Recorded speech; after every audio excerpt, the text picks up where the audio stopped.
So where do you tell clients to go in investment grade? So currently we're telling investors to stay short duration. That's a trade that worked really well last year, basically below benchmark duration.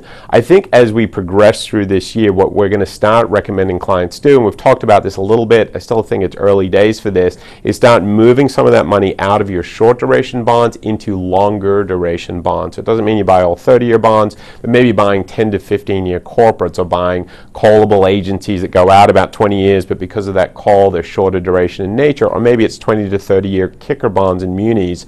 So you build in a little bit of duration in your portfolio. It sounds weird in a rising rate environment, but essentially what we think is going to happen is the curve will flatten, meaning short rates will rise more than long rates in total.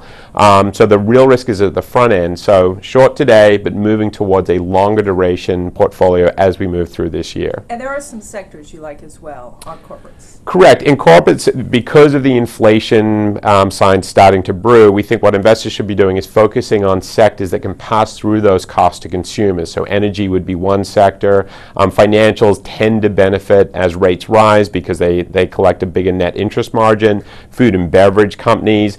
I think it's a better play probably in equities, but looking for areas where you might get an opportunity in bonds, I think those are some of the sectors we would focus on. Or it's bonds that structurally will pay you a higher rate of interest as inflation picks up. So that could be corporates that have an inflation coupon, so CPI-linked corporate bonds, or maybe it's bonds that have a floating component to them, and you find those in leverage loans and asset classes like that. Let's move to high yield for a moment. You don't think the duration risk there is as serious as an investment grade.